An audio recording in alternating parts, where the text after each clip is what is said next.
Hello everyone, welcome to my channel Ravichandra UPSC CSC. देखिए, आज हम 22 जून को द हिंदू के एक बहुत ही इंपॉर्टेंट आर्टिकल जिसको मैं पढ़ रहा था तो उसको उसके साथ डील करेंगे बेसिकली, क्योंकि आज इंडियन एक्सप्रेस में एक इकॉनमी की चैप्टर दी हुई है जिसके ऊपर मैंने ऑलरेडी एक बार वीडियो बना रखा है। So there was nothing very important from that aspect, so आज हम बेसिकली किस तरीके से द हिंदू में जो वो रिसर्च दिया हुआ है, एक बेसिकली 19 जून 2022 के अगर आप संडे के द हिंदू को पढ़ोगे तो उसमें बेसिकली एक रिसर्च दिया हुआ है साइक्लोन अम्फन से रिलेटेड। उसके ऊपर क्या बेसिकली उसके आउटकम्स थे, क्या उसके रीजंस थे, है ना, और कैसे वो इन्वायरमेंटल कंसर्न्स को बढ़ावा देती है और किस तरीके से हमारे लिए बहुत इंपॉर्टेंट है कि हम आने वाले दिनों में, आने वाले फ्यूचर में इन चीज़ों से अवेयर रहे, है ना। So most of the important thing is that कि ये जो बेसिकली रिसर्च है वो इस तरीके से बनाया गया है कि किस आने वाले फ्यूचर एस्पेक्ट्स को ध्यान में रखकर, फ्यूचर आउटकम्स को ध्यान में रखकर एक इंसान या फिर एक कंट्री कैसे अपने आप को अपडेट रख सकती है, कैसे अपने आप को तैयार रख सकती है। सो चीज़ों को स्टार्ट करते हैं और समझते हैं बारी बारी से कि आखिरकार पूरा रिसर्च पेपर में दिया हुआ क्या है। एक दो खास टर्म्स हैं उसके ऊपर भी बात करेंगे। So please subscribe the channel and press the bell icon and if you love the content please like the channel as well, like the video as well. देखिए, आज हम स्टार्ट करते हैं और चीज़ों को समझते हैं।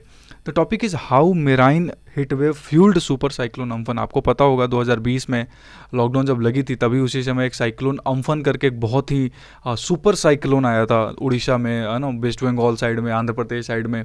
सो northern west of the west bay of Bengal जो रीजन था, that was the most affected region, because of what, Amphan. तो उस टाइम हुआ क्या था कि अम्फन एक तो इस टाइम पे आया था जब लॉकडाउन लगी थी, कोरोना पेंडेमिक अपने पीक पे था, बहुत ज़्यादा इंडिया में तबाही मची पड़ी थी उस टाइम पे। So that time cyclone Amphan came and it which basically affected a very very huge area and huge population as well. So cyclone Amphan में एक टॉपिक आया, इन्होंने दिया, सोचा, रिसर्च करा। अब रिसर्च पेपर साइन होते हैं, रिसर्च पेपर निकलते हैं, उसमें एक बहुत इंपॉर्टेंट एस्पेक्ट इन्होंने डील करा कि किस तरीके से जो मेराइन हीटवेव है उसने साइक्लोनिक अम्फन जो है, साइक्लोन अम्फन है, उसको बहुत ज़्यादा फ्यूल्ड किया था, मतलब उसको बढ़ावा दिया था, उसको अपग्रेड करा था। बेसिकली मैं बात करूं कि something that was came into being because of that reason, है ना। तो marine heatwave became one of the most important reason as per the research of what, super cyclone Amphan. तो आखिर ये मेराइन हीटवेव क्या होता है? आप सबको पता होगा कि there is a growing concern of green house gases all over the world. So green house warming तो हो रहा है, चलो इसमें कोई डाउट है नहीं, लेकिन ये जो कार्बन डाइऑक्साइड की जो कैपेसिटी, अगर हम बेसिक को समझें कि आपके इन्वायरमेंट में कार्बन डाइऑक्साइड को जो एब्जॉर्ब करने की कैपेसिटी है वो तो लिमिटेड है ना। वो तो ऐसा नहीं कि अनलिमिटेड कैपेसिटी है, इन्वायरमेंट में आए, एटमॉस्फेयर में आए, अर्थ एटमॉस्फेयर में वो आकर सारे के सारे एब्जॉर्ब हो गए, ट्रैप्ड हो गए और कुछ चीज़ें वापस चली गई, नहीं। So there is a limitation of absorbing carbon dioxide in the earth atmosphere. अगर वो चीज़ अर्थ एटमॉस्फेयर के बाहर चली जाती है तो फिर वो कार्बन डाइऑक्साइड ट्रैप्ड होते हैं प्लांट्स में, फिर ओशंस में, and there are other aspects, there are other things जो इन चीज़ों को ट्रैप करती है। सो अगर बेसिकली ऐसे हम देखें कि जो trapping of extra energy increases the average surface temperature and warms the climate that we know as what, global warming first of all. पर प्रॉब्लम इज दैट आपको भी पता है कि ये सारी चीज़ें कहाँ जाकर स्टोर होती हैं। अगर मान लो ऐसा हो कि बहुत ही ज़्यादा कार्बन डाइऑक्साइड की कैपेसिटी एटमॉस्फेयर में बढ़ जाए, बहुत ज़्यादा अमाउंट बढ़ जाए, तो वो कहाँ जाकर स्टोर होगा? ओशंस में स्टोर होगा। तो ऐसा पाया गया है, जो आईपीसीसी के रिसर्च पेपर्स आते हैं, जो इंटर पार्लियामेंट्री के पैनल होता है क्लाइमेट चेंज के ऊपर, उसका एक inter governmental panel on climate change IPCC, उसके बेसिकली रिपोर्ट्स में कई बार बताया गया है कि लगभग 90% जो होता है ना, टोटल एक्स्ट्रा हीट जो हमारे एटमॉस्फेयर में होता है, that has been trapped in the climate system and observed by the oceans since what 1970। मतलब पिछले 30-35-40 सालों में ऐसा देखा गया है कि ये जो कैपेसिटी है ओशंस की जो कैपेसिटी है, एब्जॉर्बिंग कैपेसिटी जो बेसिकली है, और प्लांट्स की जो एब्जॉर्बिंग कैपेसिटी वो काफ़ी तक बढ़ी है। उसका सबसे बड़ा कारण क्या है कि हमारे जो अर्थ एटमॉस्फेयर हैं वो बहुत ही ज़्यादा हीट होते जा रहे हैं। So there is extra energy, there is extra heat, तो वो फिर कहाँ जाएगा? फिर वो ओशंस की तरफ जाएगा, ओशंस में जाएगा, ओशंस में जाकर कार्बन डाइऑक्साइड की कैपेसिटी को ट्रैप करेंगे। इसके वजह से एक कॉन्सेप्ट आती है, एक टर्म आती है, वो आगे हम देखेंगे कि due to this oceans are warming globally from surface to the deeper depth. ऐसा देखा गया है कि पहले ऐसा नहीं कि पहले नहीं होता था, पहले भी ओशंस एब्जॉर्व करते थे एटमॉस्फेयर से हीट को, पर वो जो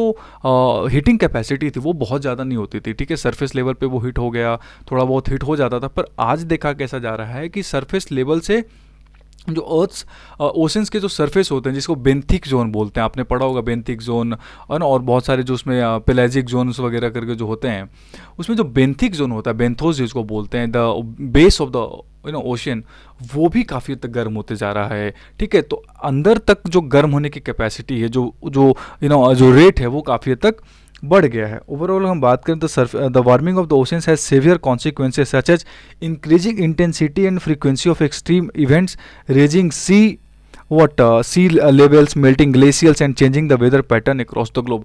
अगर आपसे मेंस में या कहीं भी कुछ क्वेश्चन पूछते हैं कि what will be the impact of the sea warming, so there will be tremendous impact, like global pattern, weather pattern खराब हो जाएगा, जो फिशेज हैं वो मोर्टेलिटी उनकी जो है वो बढ़ जाएगी, जो प्लैंकटॉन्स हैं, जो हमारे कोरल्स हैं, जो फाइटोप्लैंक्टॉन्स हैं, उनके जो रेट है, उनकी जो लिविंग स्टेबिलिटी है वो काफ़ी हद तक ख़राब हो जाएगी। जो और एक्सट्रीम इवेंट्स आते हैं जैसे साइक्लोनिक इवेंट्स आना, वेदर पैटर्न्स आना, ग्लेशियर्स में चेंजिंग आना, so there is a very very strong changes, फिर अल नीनो का इफेक्ट आपको भी पता होगा, ना नीना का इफेक्ट, जो सारी चीज़ें हैं। So overall there will be a dramatic shift in what the weather pattern, the kind of climatic pattern that exists if there is a high rate of sea warming around the globe, first of all. ठीक है, इसके अलावा हमने क्या देखा कि basically हुआ क्या था कि जो ट्रॉपिकल इंडियन ओशन रीजन है आपका, जो नॉर्दर्न बे ऑफ बंगाल का जो रीजन है आपका, the surface is warming at a faster rate as compare to the rest of the global ocean. पूरी दुनिया में जो ओशंस हैं, जैसे कि आर्कटिक ओशंस हैं, अंटार्कटिका ओशंस हैं, और भी बहुत सारे ओशंस हैं, सी हैं, सो उसके कंपैरिजन में देखा गया कि ये जो आपका बे ऑफ बंगाल का जो रीजन है, ट्रॉपिकल इंडियन ओशन का जो रीजन है, उसकी जो वार्मिंग कैपेसिटी है वो ज़्यादा है। ठीक है, the high sea surface temperatures are more susceptible to generating extreme temperature conditions that persist over days to months and are termed as marine heat wave.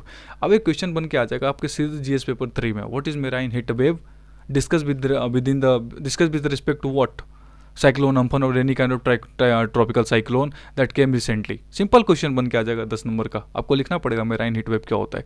So marine heat wave basically, heat wave आप समझते हो ना, terrestrial heat wave हम बात करते हैं गर्मी के दिनों में कि हिली एरियाज में टेम्परेचर 35-40 से ज़्यादा हो गई, फिर और नॉर्मल टेरेस्ट्रियल रीजन्स में 45 डिग्री सेल्सियस से ज़्यादा होगी for a continuous long period, एक समय सीमा तक के लिए अगर बढ़ जाती है तो उसको हम क्या बोलते हैं, हीट वेव बोलते हैं। अगर सेम चीज़ें मेराइन सर्फेसेज में हो रहे हैं, ओशंस में हो रहे हैं, कि वहाँ पे भी जो सर्फेस का जो टेम्परेचर है वो कंटिन्यूअसली बढ़ते जा रहा है, कंटिन्यूअसली बढ़ते जा रहा है for and that temperature is existing for what, months, days, तो उस तरीके की कंडीशन को हम क्या बोलते हैं, एक तरीके का मेराइन हीट वेव, समुद्री हीट वेव बोलते हैं उसको, एक तरीके का गर्म होते जा रहा है, वो ताप जो है ना वो बढ़ रही है समुद्र में, ओशंस में, ये चीज़ इंपॉर्टेंट है। तो इस मेराइन हीट वेव से होने से क्या होता है कि जो सी सरफेस है वो भी गर्म हो गया, उसके नीचे की जो डेप्थ है वो भी गर्म हो गए। ओवरऑल जो चेंजेज आते हैं, जो कोरल्स के चेंजेज, जो कोरल्स की स्टेबिलिटी में चेंजेज आएंगे, फाइटोप्लैंक्टन्स में चेंजेज आएंगे, और जो वेदर पैटर्न है, जो हवाएं, आपने पढ़ा होगा ज्योग्राफी में लैंड एंड सी ब्रिजेज, हाँ सॉरी फॉर डिस्टर्बेंस, आपने पढ़ा होगा land and sea breezes. Land and sea breezes क्या होता है कि किस तरीके से जो डे एंड नाइट में जो हवाएं का जो पूरा ये चेंजेस होता है, जो हवाएं जिस तरीके से अपना रुख बदलती हैं, कभी लैंड से सी की तरफ चलेंगी, फिर सी से लैंड की तरफ चलेंगी, जो ओवरऑल विंटर और जो समर में जो चेंजेस आते हैं ओवरऑल, इनके पैटर्न्स में बहुत हद तक ड्रामेटिक चेंजेस आ जाएंगे। ठीक है, आगे पढ़ते हैं। अगर इन्होंने देखा कि ये जो मेराइन हीट वेव होता है इसका बहुत ही बड़ा सोशियो और इकोनॉमिक कॉन्सिक्वेंसेज होता है, मैंने इकोनॉमिक कॉन्सिक्वेंसेज आपको बता दिए कि इससे क्या होगा, पूरी की पूरी जो क्लाइमेट इन्वायरमेंटल कंसर्न्स बताए आपको, अब सोशियो इकोनॉमिक आप देख लो, इस तरीके के इवेंट्स अगर आते हैं तो वो यहीं पे आता है डिस्कशन, और यहीं पे आता है आपको लिखने का स्ट्रैटेजी कितना अच्छा पता है। अब एक चीज़ आपको पता है, सोशियो इकोनॉमिक इन्वायरमेंटल कॉन्सिक्वेंसेज, आपने इसको एक ड्रॉ कर दिया, एक मैप और एक छोटा सा एरो से सारा कुछ डिस्कस कर दिया, डिनोट का सारा कुछ बता दिया कि देखिए अगर ये चीज़ें होंगी तो this will lead to what, this will lead to what. So overall देखा जाए जो सोशियो इकोनॉमिक कॉन्सिक्वेंसेज, कहने का मतलब कि ये जो ट्राइबल क्षेत्र है हमारा, जो ट्राइबल्स लोग रहते हैं उधर, जो माइनिंग एरियाज हैं हमारे, मोस्टली जो वल्नरेबल एरियाज़ हैं हमारे, साइक्लोनिक एरियाज जिसको बोलते हैं, जो साइक्लोनिक प्रोन एरियाज़ हैं, वो उनके वजह से जो सोशियो इकोनॉमिक चेंजेस आएगा, जो डिस्प्लेसमेंट होगा, जो इंटरनल माइग्रेशन होता है, ऐसा पाया गया है कि जो अम्फन की वजह से almost more than around 1 lakhs or 2 lakhs people they were displaced because of the cyclonic Amphan. So overall socio-economic consequences हमने पढ़ा। अगर आगे हम देखते हैं कि किस तरीके से जो आपका ये मेराइन हीट वेव है ये क्या करता है, ये एक तरीके का नए इंसिडेंट्स को हवा देता है, अगर मैं फ्यूल बोलूँ सिंपली करता है, उसको बोलते हैं कंपाउंड एक्सट्रीम इवेंट्स, जिसमें साइक्लोनिक पैटर्न्स में चेंजेस आना, साइक्लोन्स की जो रेट है वो बढ़ जाती है। फिर ओवरऑल अगर हम बात करें साथ साथ, अगर आप ऐसे देखो कि मेराइन हीट वेव भी हो रही है और साइक्लोनिक कैपेसिटी भी बढ़ रही है, ट्रॉपिकल साइक्लोन्स की जो रेट है वो भी बढ़ गई, तो इसको हम बोलते हैं कंपाउंड एक्सट्रीम इवेंट। मतलब एक ऐसा इवेंट जो बहुत ही ज़्यादा एक्सट्रीम हो, मतलब that is not expected. And first of all, before going to the, let me clear this type of incidents are going to increase in the coming years, coming decades as well. So be ready for this type of effects. अगर हम बात करें इस बे of Bengal की, तो बे of Bengal का जो temperature रहा है वो सारे सर्फेसेस से दूसरे और एरिया से ज़्यादा रहा है, because of the close connectivity, because of the islands, because of what India, Bangladesh, Myanmar थोड़ा सा इसको मिलकर ना क्लोज कर देते हैं, श्रीलंका, इसको मिलकर थोड़ा सा क्लोज ओशन, क्लोज सी बनाते हैं। उसकी वजह से टेम्परेचर है वो भी काफ़ी हद तक बढ़ गया है। और ऐसा भी देखा गया कि लगभग 5 से 7% जो ट्रॉपिकल साइक्लोन्स आते हैं और जो दुनिया में हेवी साइक्लोन्स आते हैं, उसमें जो रेट है बे ऑफ बंगाल के इस नॉर्दर्न रीजन में वो बहुत ज़्यादा है। आपने पता, आप भी देखते होंगे न्यूज़, उड़ीसा, आंध्र प्रदेश, बंगाल, वेस्ट बंगाल, ये जो बांग्लादेश और जो वेस्ट बंगाल का क्षेत्र है बहुत ज़्यादा इफेक्टेड होते हैं इन सब चीज़ों से, है ना। सो इसके अलावा ये भी देखा गया कि साइक्लोन अम्फन का जो बिलियंस ऑफ डॉलर्स का जो इम्पैक्ट था वो भी बहुत ही ड्रामेटिक था। लगभग 14 बिलियन इकोनॉमिक लॉसेज आए थे। मैंने आपको बताया सोशियल लॉसेज बढ़ गए थे बिकॉज ऑफ व्हाट, उस टाइम पे पेंडेमिक चल रहा था। So overall what I was trying to convey is that कि इन्होंने जो रिसर्च करा साइक्लोन अम्फन, साइक्लोन फानी जो 2019 में आया था, उन्होंने ये देखा कि ये दोनों में सबसे बड़ा रीजन क्या था, चेंजेस क्या था। दोनों ही बहुत इंपॉर्टेंट साइक्लोन्स थे, बहुत ही ज़्यादा डिवास्टेटिंग साइक्लोन्स थे। बट साइक्लोन अम्फन इतना डिवास्टेटिंग इस वजह से था because of what, the kind of marine heat wave that existed, the kind of sea surface temperature that was there, what, जब साइक्लोन अम्फन आया था साइक्लोन फानी के कंपैरिजन में, और उसके वजह से जो इसके सोशियो इकोनॉमिक लॉसेज आए वो बहुत ज़्यादा आए थे। ठीक है, so this was the all video that covered basically marine heat wave, socio economic changes, and also India is very very climatic vulnerable country. Climatic vulnerable index जो आती है उसमें 7वें नंबर पर आती है, ग्रीन वॉच जिसको निकालता है।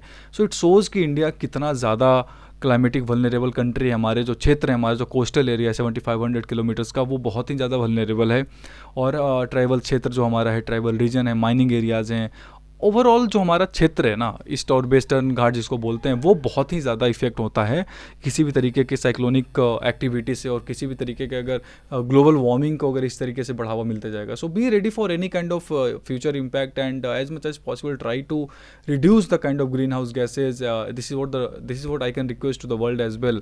As please whatever you have committed in Paris agreement, just try to convey this to the world and try to reduce the global climatic capacity, global greenhouse warming capacity. So overall this was all about the video marine heat wave. मैंने आपको बताया what kind of questions that can come and overall how can you write as well. So this was all about the video. If you love the content, please like the video and join my BPSC Farewell Telegram channel, जहाँ पे मैंने BPSC से related और most important current affairs के सारे MCQs कराने फिर से स्टार्ट कर दिए हैं. So be ready and join the channel. Thank you.